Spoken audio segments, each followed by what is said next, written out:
Hi, this is Stan Bush. Hi, this is Stephanie Calvert. This is John Payne. This is Jack Hughes. Hi, I'm Carrie Stevens. Hey everybody, this is Prescott Niles. Hello, I'm Kofi Baker. This is Tony Franklin here.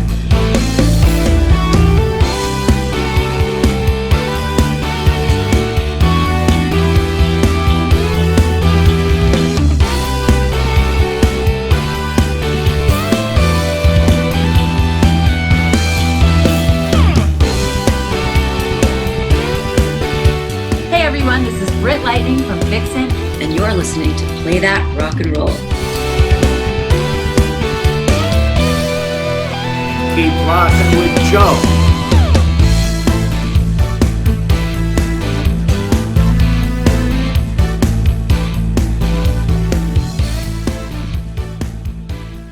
Well, hello, classic rock fans. We are hanging out here live at ROCKNPOD 2023. We've had a full day of events here. It's been a total riot. This is our first time ever at ROCKNPOD and our first time in Nashville. We're having a great experience all the way through. We'll talk about that in a second here. The event is starting to wind down for the day, but for my first time in Nashville and my first time at ROCKNPOD, big thumbs up. So, Chris, how are you liking it so far? It is the nicest city I've ever been to. Yes. You know, and it's just, and there's so much to do. It's so, it's just a great experience all around. Only been here for a day and a half or whatever, but I mean, I've just gotten the sense that I want to come back. Let's do the short version of our just awesome day yesterday before we even had the ROCKNPOD thing start. We flew in and arrived here at 7 a.m., so we were both on like 4 hours of sleep. Okay. And what did we do for breakfast? We went to Manel's in Germantown, and shout out to Manel's. One of the best breakfasts, maybe the best breakfast I've ever had. Yeah. And that was awesome. That was family style, and we met some people who were there also, and including a gentleman named Jeff, we have to give a shout out to, who was just the nicest guy, and has a kick-ass dog named Kylo Ren. All right. And that gentleman gave us a ride from the restaurant to downtown, and which was just awesome. And then when we were downtown, we had a funny moment because it was only at about 9:30, and we needed some place to hang out and kill time because we couldn't check into the hotel. It was too early, and setup here didn't start till noon, so we had like 2.5 hours to kill. I wanted to go to Margaritaville. I know he didn't. Because there's a Margaritaville, Joe, in like every major American city. Right. We could go to Applebee's after this. You want to go to Applebee's after this? Yeah. There's also a Hard Rock Cafe around here. We didn't see that, which I know is also high on your list. So I drag him over to Margaritaville, and there's a line to get in. And we think, oh, okay, they must be just about to open. Let's get in line. So we go around to the back of the line, again, 9:30, and I say to the guy in front of us, hey, are they just about to open? And he shakes his head, no, it opens at 11. So I'm like, okay, we're not fucking waiting an hour and a half to get in to Margaritaville. Now, it's important to remember that yesterday was St. Patrick's Day, so that's probably why there was a line. Luckily, just down the road, we found the Redneck Riviera, which is owned by country star John Rich. That was open. We went in there. The staff of that place was very nice, particularly the bouncer.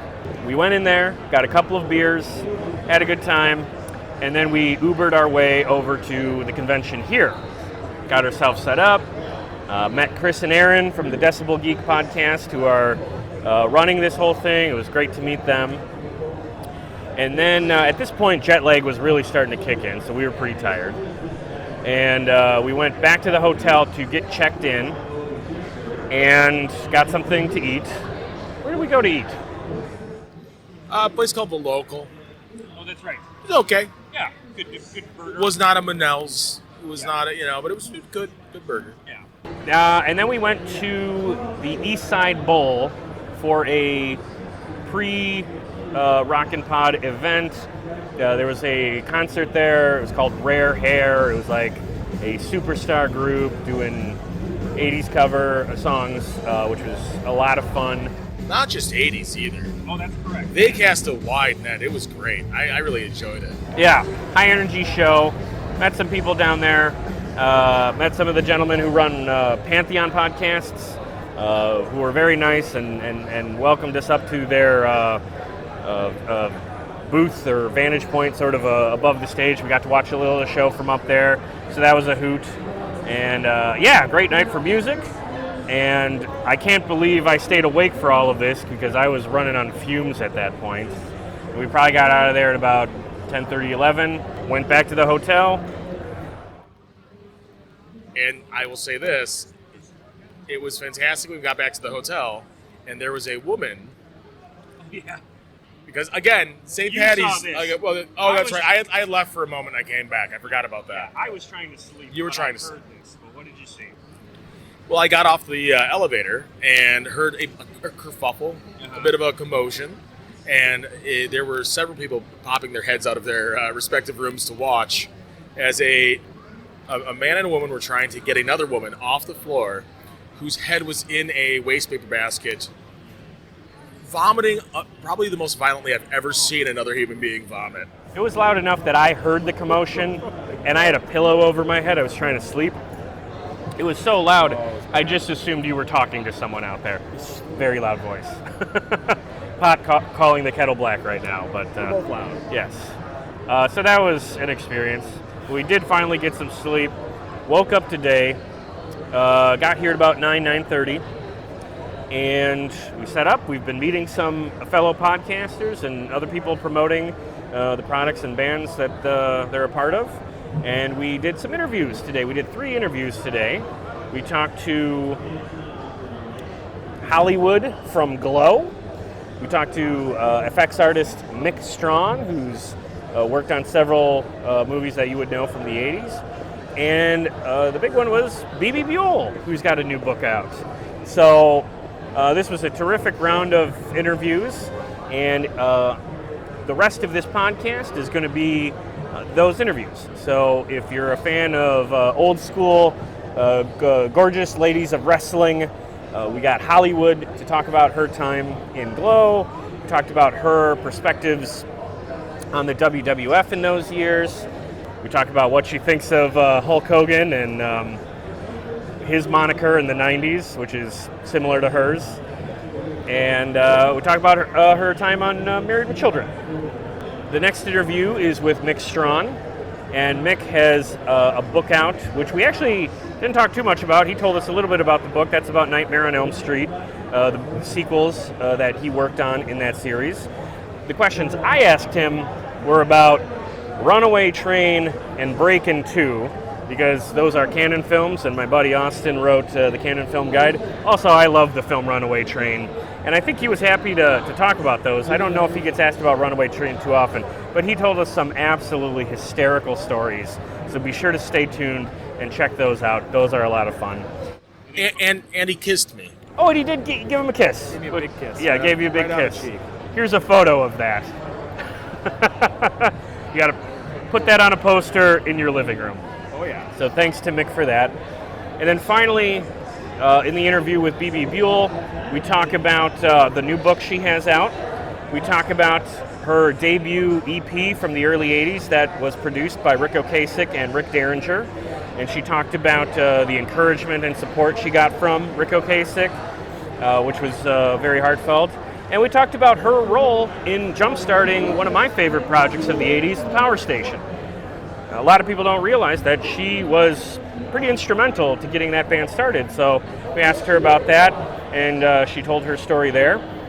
And hopefully all 3 of these people will come back for longer in-depth interviews. I really enjoyed talking to all 3 people. They all tell some great stories, and they cracked us up. So thank you very much to Hollywood, Mick Strawn, and Bebe Buell. Made for a great experience here at ROCKNPOD. Oh, I almost forgot. We got a photo with Ron Keel. I was just about to say, don't forget Ron Keel. Yeah, we got a picture with Ron Keel. He was saving his voice tonight, so he couldn't talk too much, but he was very nice. And that was awesome because he's like the big star of this event. But he made time to pop over to our table and pose for a picture, which was... And he did talk a little bit. I mean, on camera, he's surprisingly gracious, and it was very, very nice of him to stop by. Yeah. Absolutely. So we're just about to wrap up now. All in all, ROCKNPOD has been an awesome experience. I hope I can do this again in the future. So, Chris, thank you so much for joining me down here. I hope you've enjoyed it too. It's been a blast. Okay. Thank you for inviting me. Stay tuned for those interviews, and thank you for watching. And what can I say? ROCKNPOD 2023. Keep rocking. So we are here at ROCKNPOD with Hollywood from Glow, Gorgeous Ladies of Wrestling. Hollywood, how you doing today? I am doing very well. How are you doing today? Good. This is our first time at ROCKNPOD. Have you been here before? I have, but not on this side of the table.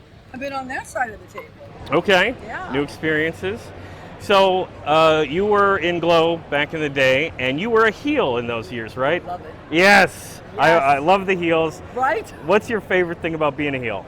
Ooh, so you get away with everything, as you know. To me, there's no wrongs or no rights. So it's interesting because you'll go on tour, you know you're doing your job when you got everybody booing you, right? And then at the end of the show, which is always interesting, the same people that are booing you will be the first people that come up for an autograph. So I'm like, wait a minute, I saw you two guys down there, you were booing me. I know, but we love you, Hollywood. So it's kind of it's a pretty cool thing. What was some of the fun stuff that you would do to prove that you were a heel?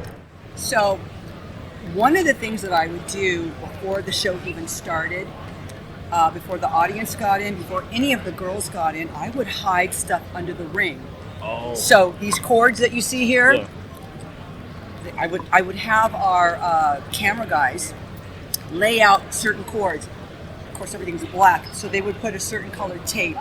Hollywood, you'll pull that one. Or I'd grab water and stick it under there. And so the look of surprise on everybody's face when they're not expecting it, because we all know basically what pro wrestling is. Mm-hmm.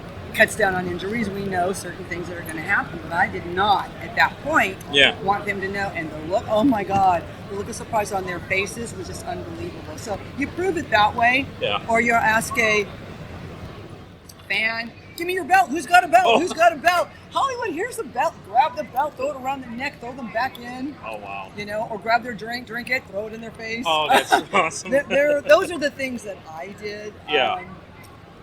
That's the funnest thing. It's all spontaneity. And that's the stuff that the heels can get away with, but a babyface can't do it. If a babyface did it, I would be like, wait a minute, that's my gig. What are you doing? Yeah. And that used to happen actually with the farmer's daughter and I had this back and forth thing for years. And do you know why?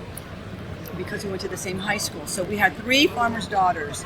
Sally, the farmer's daughter that wore the red top, was the girl that I went to high school with.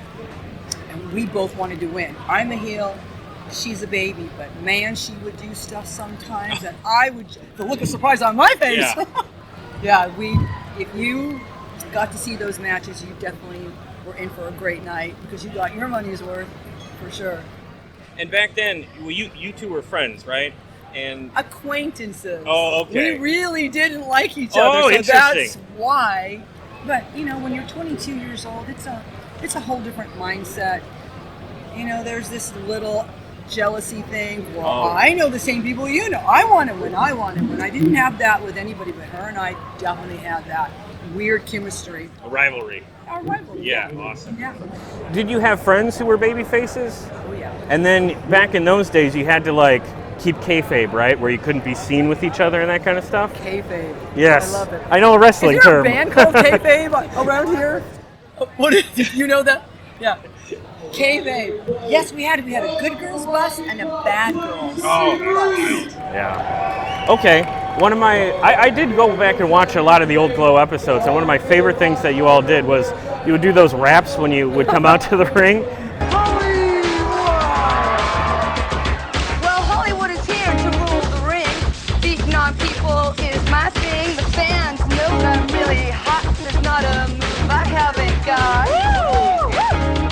Do you remember any of those raps, and can we hear you?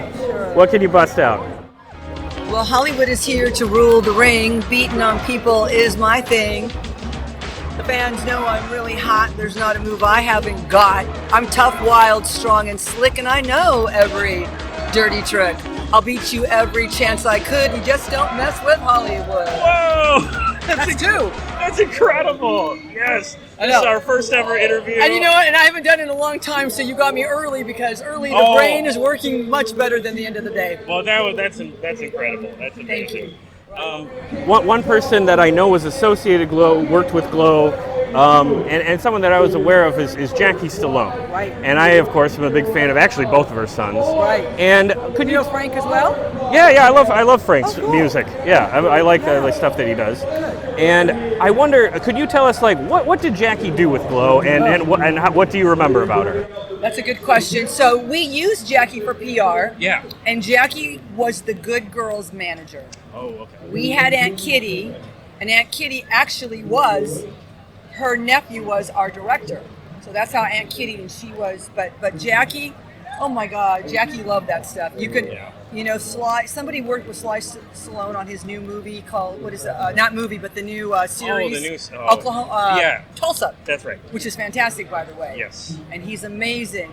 And somebody worked on that set. I think it was Johnny C, which was our second announcer in season 3 and 4, and he was on the set. He said, "I'm Johnny C. I worked with your mother with Glow," and he goes, "She loved that shit." That's exactly what Sly said. Yeah. And she would just knock out some of the strangest answers because we did Family Feud, and when we were on Family Feud, I did 15 shows, meaning. When you're on a set of Family Feud, you're taping 5 shows. Oh. So it was 3 different times I did that, and she was on one of them. Okay. And of course, she would come up with the most outrageous stuff. But you know what? It was for charity, and we were doing everything for charity back. I mean, when we did those. Yeah, that's all. I mean, I think I saw one of those. Isn't Sting in one? Yeah, him and I are team captains. Yeah, that's cool. That's Jim Ross is in with that one as well. JR, awesome. Yeah. Awesome. So yes. So let's talk about some of the pro wrestling, because one of the things that I like to watch old wrestling programs, and the one major slam on the WWF back in those days is that the women's division doesn't get enough screen time at all. Never did. You're right, never did. They're starting to do better now. Oh, of course it is now, Yeah. but back then. Yeah. They Where just had was it? ballets. And they had an occasional match with 2 ladies for real fast. Right. But they had some talent there, and they just didn't use them enough. They I didn't always think utilize of it. yeah, And that's why I think Glow was ahead of its time. We broke that ceiling. Yes. We were the first ones doing that 30 women tag team match. Finally, the ladies have done it Right. the last couple of years. Yep. Yeah. So, if we could go back in time and knock some sense into Vince McMahon's head, Yeah. and there was an awesome Glow versus WWF crossover event, when you think of some of the women back in the day, maybe a Wendy Richter, yeah. Luna Vachon, Right. Sherry Martel, maybe even Chyna later on, Right. of anybody, who do you think you could have had your favorite matches with? Who would make a good Hollywood rival? Well, Chyna, was she bad? Yeah, yes, Not absolutely. Chyna. Yeah. Wendy Richter. Oh, she would have kicked my ass, I think. Well, Cyndi Lauper would have been hanging out with her. I know, right? And Lou Albino, remember? Yeah, Captain Lou. Captain Lou. I think Wendy and I would have done really well. I think so too. She was a tough cookie. Yeah, absolutely. So, one potentially funny rival that I wanted to ask about is, what do you think about Hulk Hogan stealing your Hollywood gimmick in the 90s? I didn't like that. Yeah. I, Hollywood Hogan, will put the NWO title on the line. That's a great question Yeah. because no one's really said that. It was mine before it was yours, Hulk. Yes, It was, yes. And the cool thing about it, at least you could do the male version-ish. Yeah. You know what I mean? And Yeah. nobody else did Hollywood. But because that's when he was a heel, when he was Hollywood. Right, when so he was it really Hollywood. is, yeah. But it's okay that he did it because male. Right. If a girl did it, I would have went straight up and go, yeah, you cannot have that. That is mine. Right. It is trademarked. It's my name. Maybe that's mine. Oh, interesting. They might have looked it up. So there should have been a Hollywood versus Hollywood Hogan match at some point. That would have been incredible. My dream match. Yes, absolutely. Yeah. So, oh, thank you. Yes. So before you get out of here, one more topic I got to bring up because it is a favorite show of mine, Married with Children. I Yes. knew you were going to say that. I remember the episode that you were on. They're out in Vegas. Al has to wrestle a big bad mama. Right. It is Really, funny. this is how. First of all, they need to make some money, Yeah. and they don't have enough money, and they see a sign that says "Wrestle with a Glow Girl and win $10,000." When they say that, both Babe, the farmer's daughter, and myself walk and have conversation. So, what time's your match? I don't know. I just hope I don't get another car salesman. They bite. Count your blessings. Lawyers leave greasy spots. He goes, all I gotta do is wrestle one of them. So he's all happy. Then he gets in the ring and he sees Big Bad Mama. And it was so hilarious and so funny. I'd never met the cast before. And Ed O'Neill was so funny in the ring that I was sitting there trying not to laugh. He was so hysterical. The stuff that was coming out of him was great. We just talked to Bobby Brown, who had also been on the show. She said something very similar, that they were very funny. They were funny. I didn't get to meet Christina. Christina stayed in the room a lot. Okay. Faustino. Yep. Bud, yeah, he would come out and hang out. Oh, He I'm was sure. much Bud younger. did, Yep. You know, but everybody was, and the executive producers were so kind and so nice. And the writer, director, I think it was Jerry Cohen was our director. Okay. He was so nice. Did you get a chance to meet Katie Seagal? I did. Oh, that's awesome. Yeah, she and I, when she did Sons of Anarchy, Yeah. I was all over that. Yes. I just wanted to, be on the back of a bike. Put me on that show. Yeah. Oh, that could have been great. That was a great show. Did you know she does music? Yes, I did. Yeah, I'm big into her music. Like, I think she. Have you met her before? I've never met her. I'd love to, but I love, of course. Marcy, I met Marcy at one of these at a ROCKNPOD. Amanda Purse. Amanda, I met her 3 or 4 years, probably 4. Oh, okay. When they had, I think, the very first one of these. Okay. Yeah, these go back a few years now.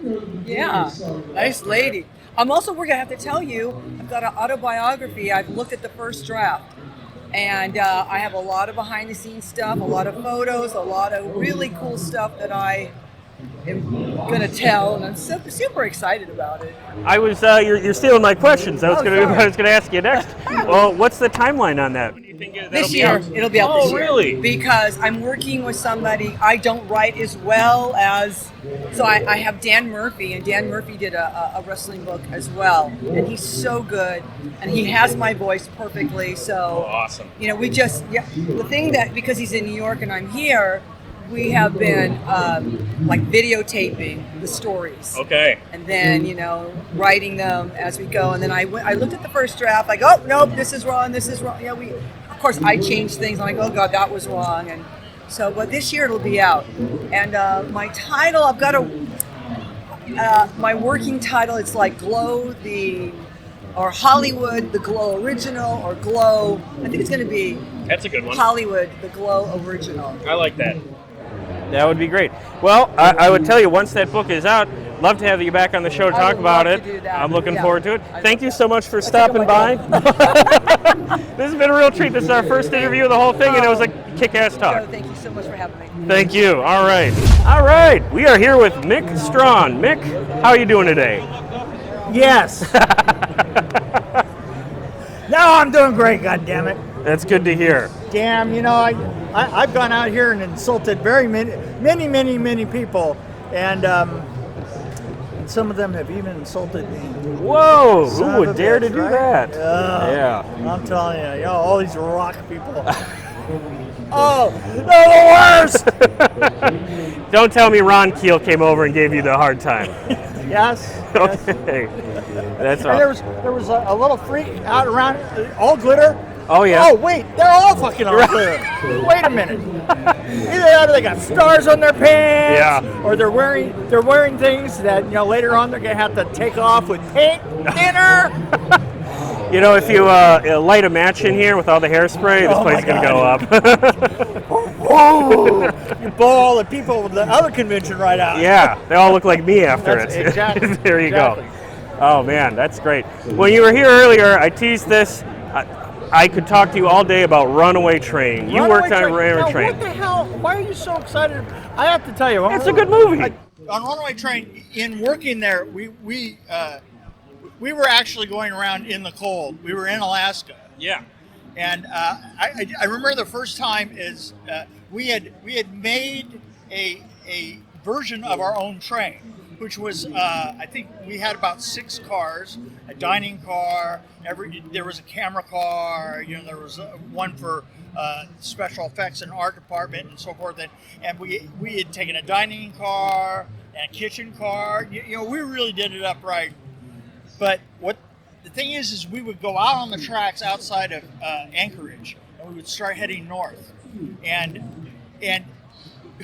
what everybody kept telling us is, look, here's the problem. As you're going, when you leave this train station, your chances of coming back at any given point are limited. So you have to have everything, because there's all kinds of ice. What do they call them?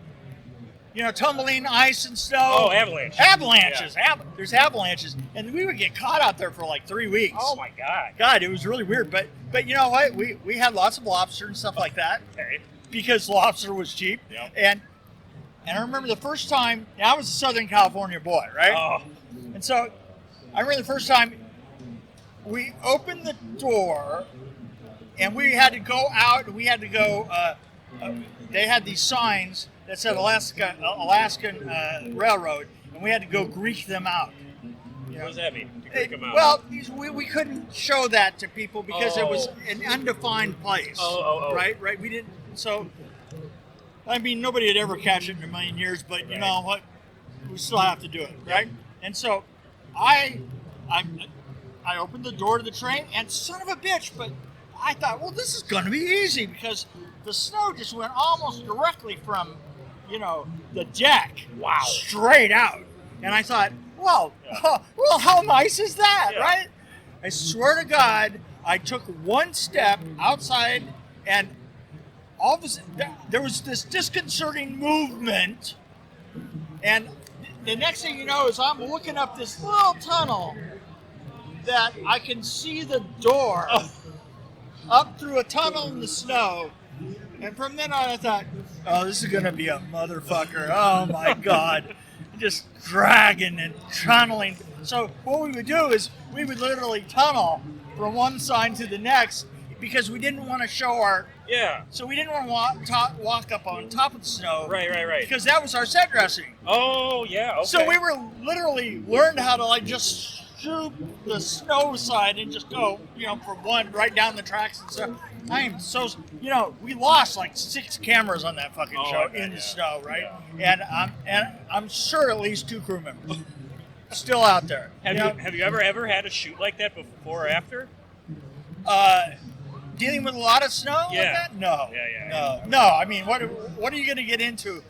I remember. Maybe I don't know if you did a movie in Russia. I remember like getting off the fucking plane. When I got off the plane, they were remodeling everything, right? Yeah. And first of all, in landing, you come down and you're just under tunnels, right? Yeah. There's just wall snow. And I remember, you know, they didn't have the walkway that came out. They literally came out with one of those, you know, trucks that has the staircase. And you had to go walk down it. And I'm not kidding, the door opened. There were only like 4 of us on the flight. And the door opens and I took my first breath and went, no, this is horrible. I couldn't even tell that it was cold. Oh. All I knew is it was pain. Yeah. Oh my God. That's hilarious. So speaking of snow, I saw just recently, the show's not even out yet, it was a preview.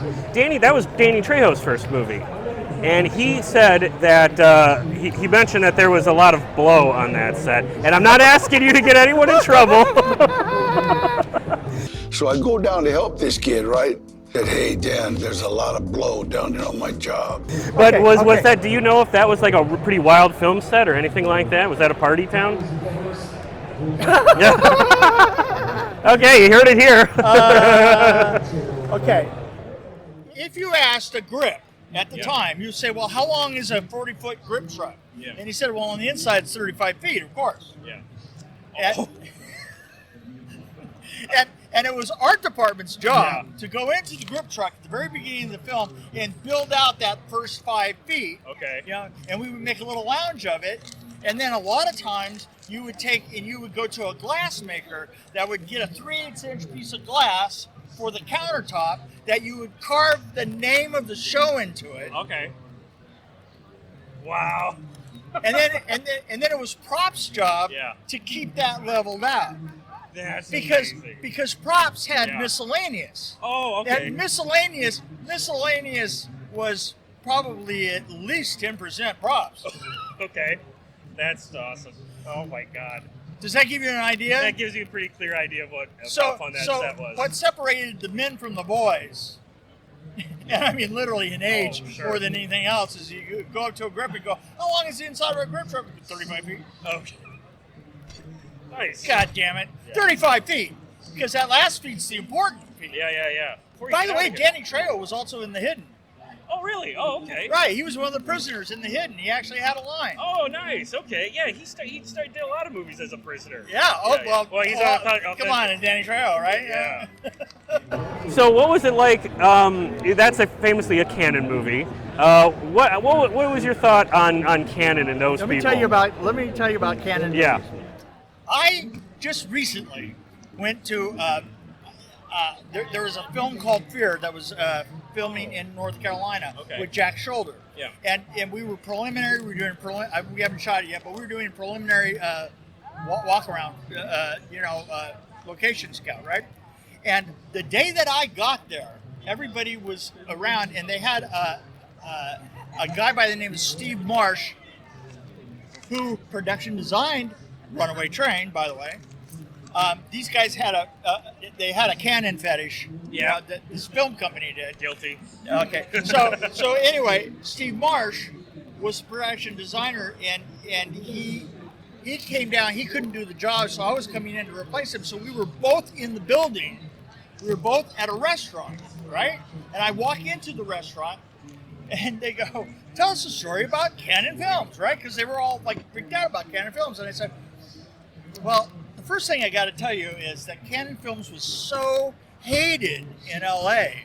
Right. Hated in L.A. that they couldn't get any accounts. Yeah. So you would walk in, and if you were a department head, there was a row behind the receptionist. There was like, one of those things that you put stuff in behind her with cabinets and stuff. Yeah. And she'd open up the cabinet, and there'd be a whole bunch of paper bags in a row, and she would check out a paper bag to you, which would have $10,000 in cash in it. And I said that, and everybody at the table started cracking up and said, Steve Marsh just said exactly the same thing. So the way that you knew that you were on a Cannon Films is you had $10,000 in a brown paper bag next to you on your car going, what the fuck am I going to do with that? Well, we talked about one thing you could do with that earlier. Yeah, well, That's funny. Oh man. So what was you were also on BREAKIN 2. BREAKIN 2. The other Cannon movie. Right, What was that set like? Crazy. It was really weird because it was filmed in East LA. Better weather. And oh my God, I had this little Honda car. Yeah. And I would show up. I would show up, and my car would get stripped. Oh shoot! Right. Okay. And by the time I was done with that show, I had most of the windows were broken out. I was running on used tires because all my tires had been stolen. I was running on junk rims. Yeah. To say that I had no radio. I mean, I had no radio as I was driving into the fucking town. Yeah. I might as well just taken it out, ripped it out, and just dropped it on the side of the street for how long it was going to be in my car. So, the DP shows up, and he goes, well, Mick, obviously, we're not going to be able to do any of the things that we wanted to here. And I go, okay. Because you can never really guess what a fucking DP is talking about, right? You know, it's like there's always...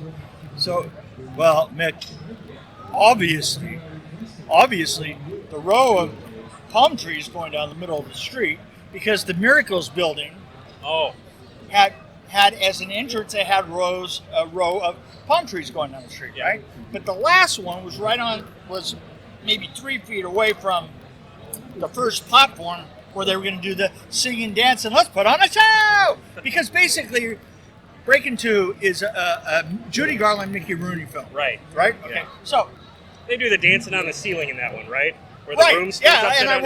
I worked with that room, and I got to tell you sometime about Zodiac. Oh, okay. We'll do this. I'd We're gonna go on from here later on, Yeah, and I absolutely. will tell you some real stories about Okay. it. So, anyway, he goes, we can't film, and I go, so tomorrow morning, you have this big crane shot, and you can't swing the crane around because the back of the crane would take out the first palm tree. Not a problem that you would have these days. A drone and everybody Oh, be sure, happy, yeah, right? yeah. But those cranes in the old days were huge, and you had to think about like where that back was going to go. I said, look, don't worry about it. You get here in the morning, and it's not going to be here. Nice. So what I did was I called a broker for palm trees, right? Hey, you know that was a thing. $10,000 is what a palm tree costs right now. Wow. And they move them around all the time because they're really easy to get up. There's my story. So I go, I tell you what, here's what I need you to do. I will give you $1,000 and a palm tree. Oh.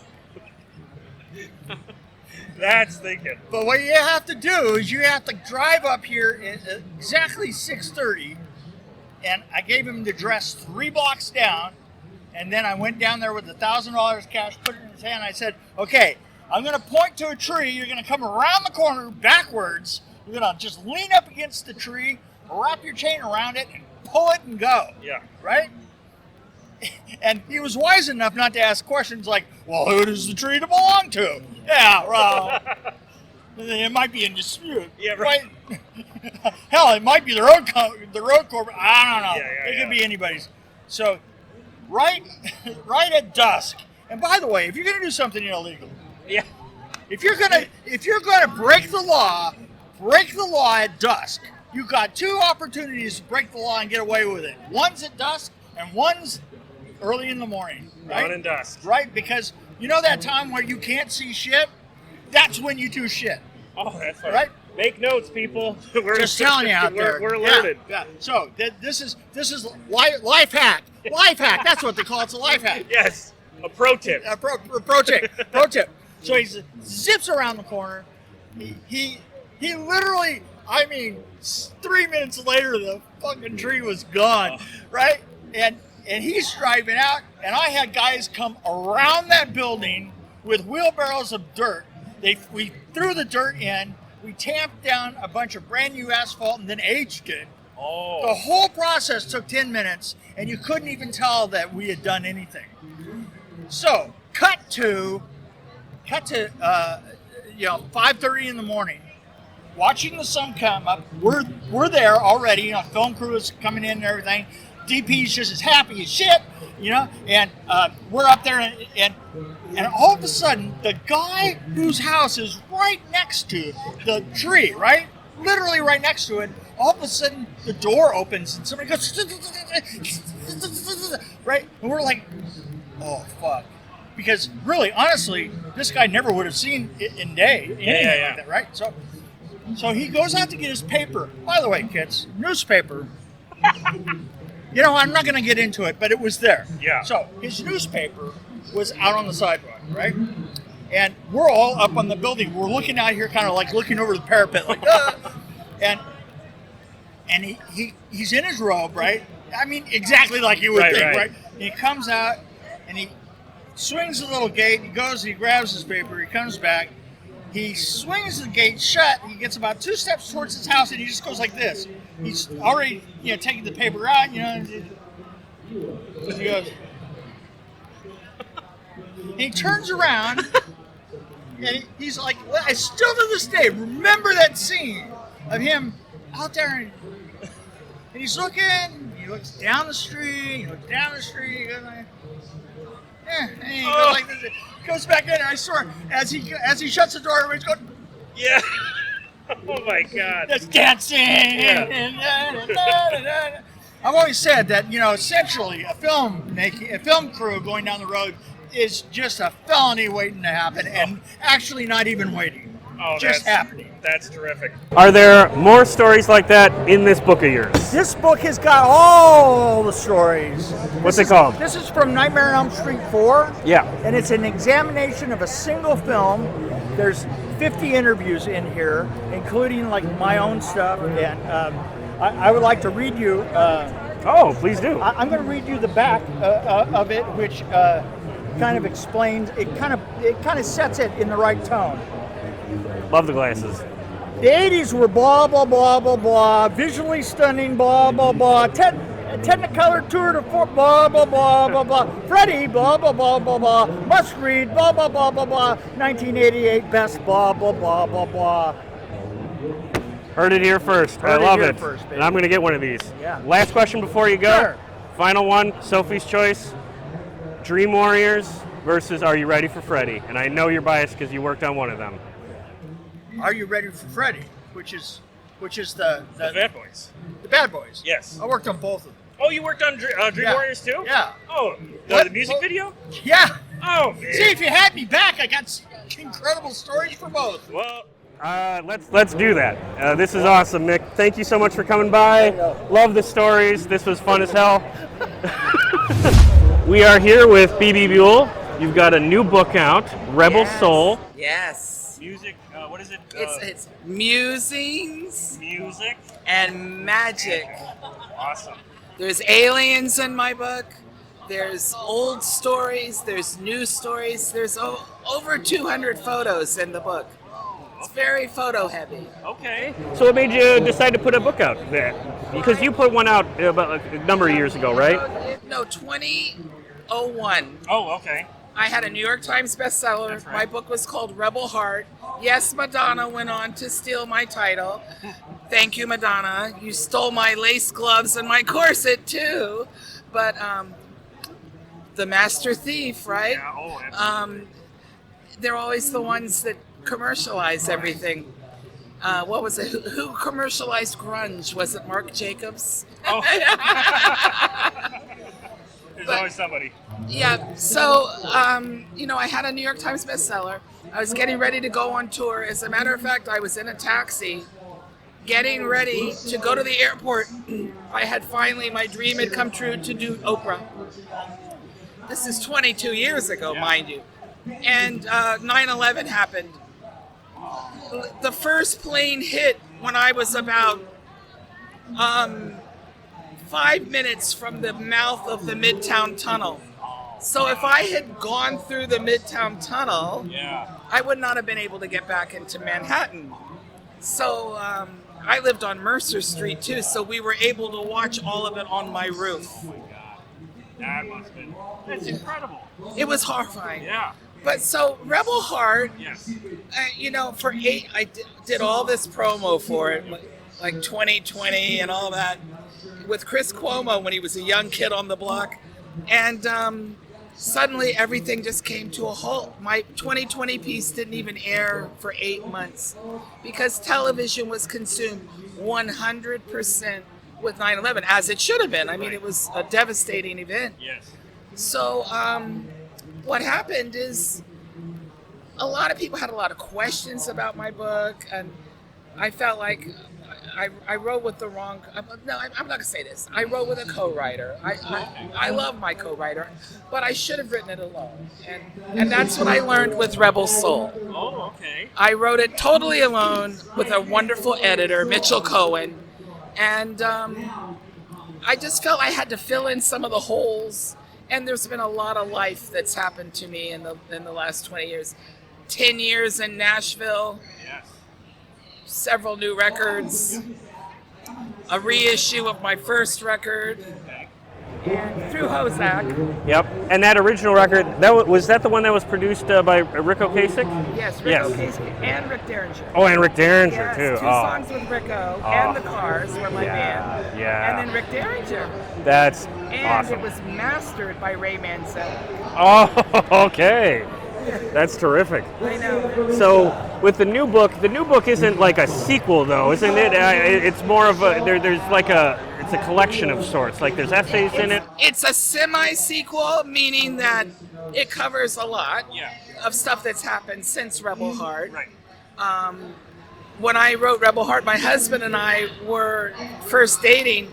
We've been together now for 23 years, 24 years, or whatever it is, and so I've lived in Nashville, so I've done so much, so much, making so many. I made a single with the Dandy Warhols.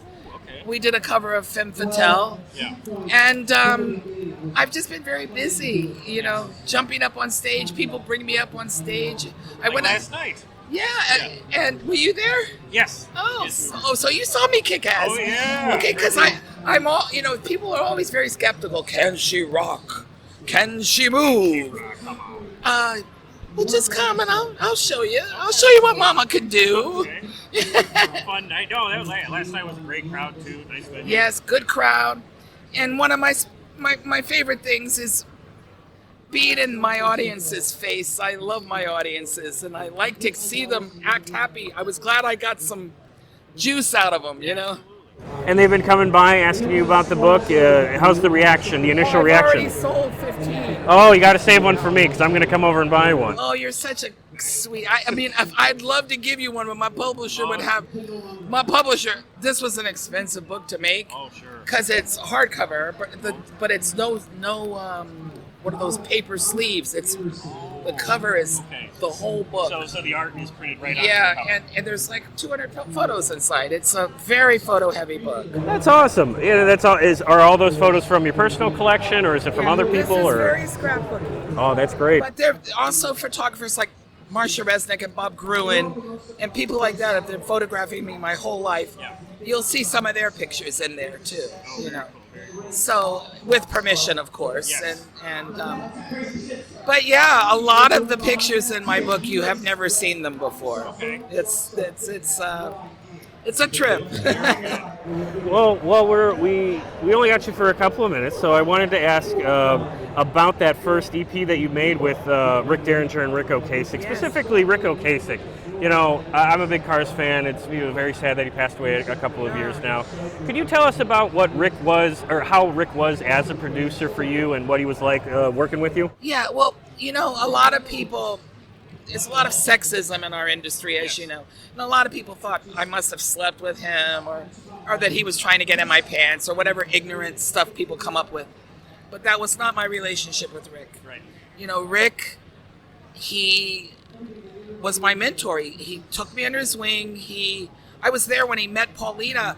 I met Paulina when she was 19. He was like a brother to me, more than a brother, almost like a best friend. I can't explain it.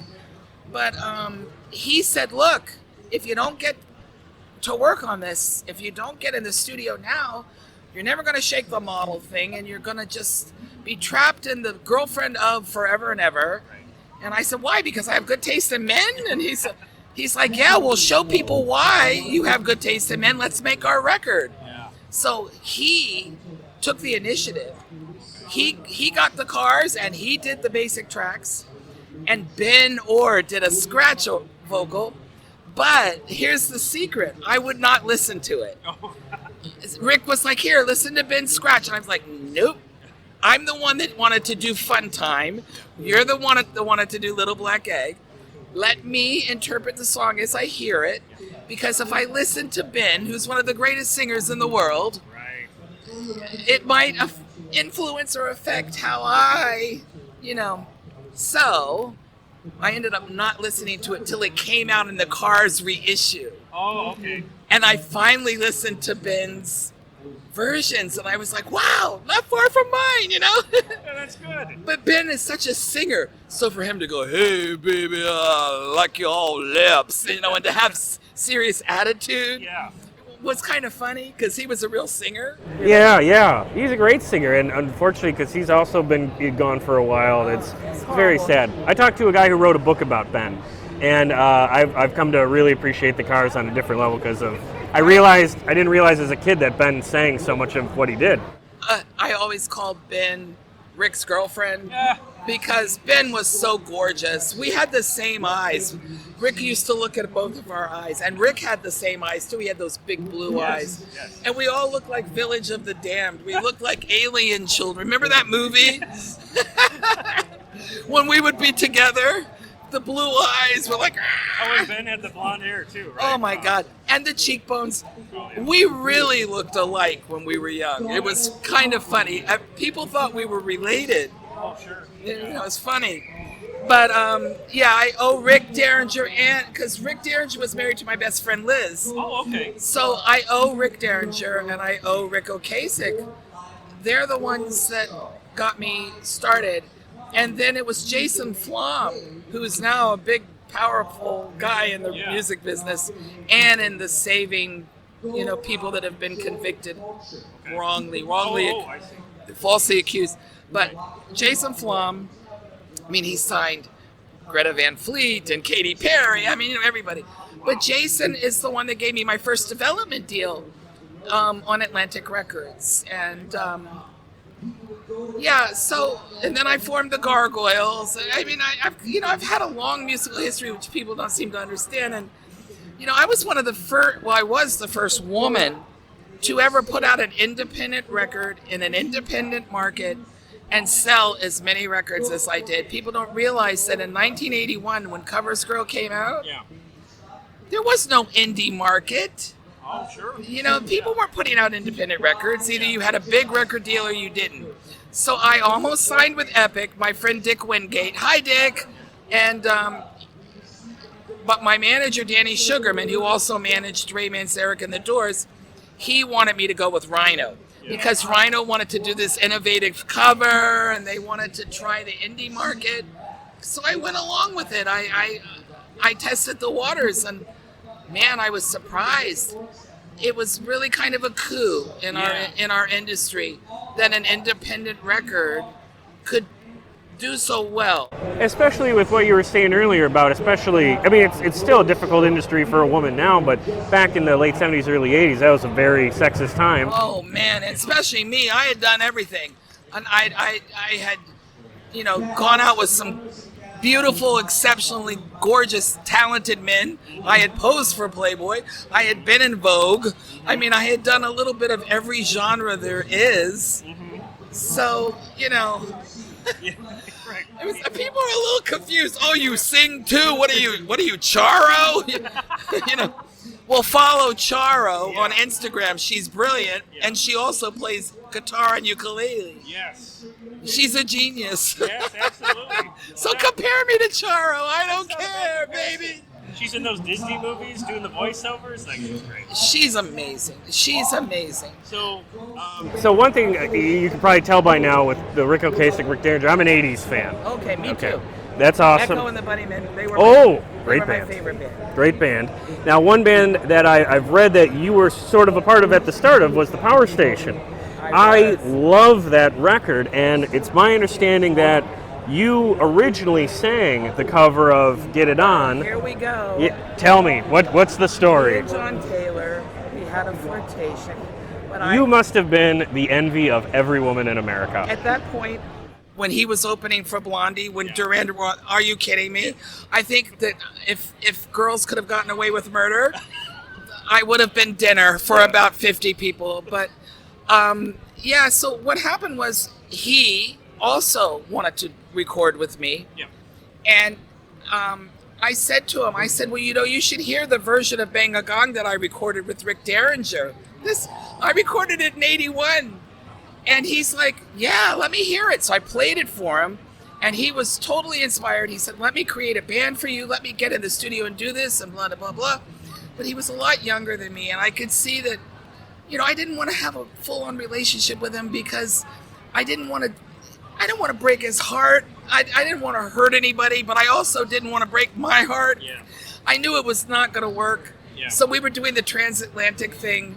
So I just said, I don't think we should do this. Oh, okay. But my version never left his mind because he turned around and recorded the Power Stations version, I think with Robert Palmer. Yep. And then there was Michael Jabbar. Yep. But it was my version of Bang a Gong that inspired the Power Station. And finally, it's starting to come to life. Yes. I see it online now. Oh, people are going to give me credit for something finally? Gee, thank you. But let me finish. It gets better. If you want to hear my version, the reissue of Covers Girl is out now. Hozak. Get it on. Get it on. Hozak Records and Books. They're also my publisher. They're out of Chicago. They are easily the coolest people I have ever worked with. They are amazing. But go to Hozak. And they're going to have the reissue that's going to include your original version. It's the remastered version of Covers Girl with 2 bonus tracks. An original that I wrote called I Don't Buy It. Oh, okay.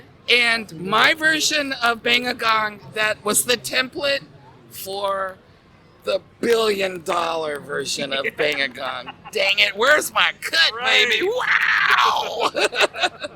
But anyway, so Hozak is the coolest. Everybody needs to know about them. You can follow them on Instagram. They're on Facebook. They're everywhere. But I decided to go this. I'm an indie. Yeah. I broke the rules, and I broke a lot of ground with putting Covers Girl out the way I did. And I decided to do that with this book. And so far, I've sold more copies of this book than I did my New York Times bestseller. Oh, wow, that's terrific. And you're going to get another one because I'm coming right over there to buy one. I love you. Well, awesome. Thank you, everybody. Thanks so much for coming on, Bebe. This has been a real treat. Okay, but you need to go to my Instagram page because that's Instagram. Yep. Real Bebe Buell. That's right, real. I'm real. And you're also on Twitter because I follow you at Bebe Buell Band. Yes, Bebe Buell Band on Twitter, Bebe Buell Band on Facebook, and then bebebuell.org if you want to go to my website. Okay, thank you so much, Bebe. This was a treat. All right. Get it on, make it go, get it on, just to watch it. Hey, thanks for listening. If you enjoyed this episode, please remember the big 4 things you can do to support this show that don't cost a dime. Number 1, listen to the show. If you're hearing this now, that means you did this part already. Thank you. There is an infinite amount of content out there, so you choosing to spend some time listening to this show means a great deal to me. Number 2, if you like what we did here, please recommend this show to family, friends, or anyone you know who's looking for a podcast, particularly about music. Share our links in Facebook groups, subreddits, and recommendation threads. Whatever you can do is highly appreciated on my end. Number 3, find us on social media. Follow us on Twitter at PlayThatPodcast. Like us on Facebook at facebook.com/playthatpodcast. And subscribe to our YouTube channel at youtube.com/playthatrocknroll. Lots of great material, like photos and vlogs, on all 3 platforms, as Play That Rock and Roll is very much meant to be a content hub as well as a podcast. And finally, the big ask. Number 4, please give us a 5-star rating and a positive review on Apple Podcasts or wherever you get your podcasts. I know this part is a hassle, but it really does help the show a great deal. Not just because it affects the algorithm, but also because it gives me something I can point to when pitching this show to potential guests. The more social media followers and positive ratings the show has, the better chance I have for booking high-profile guests for interviews.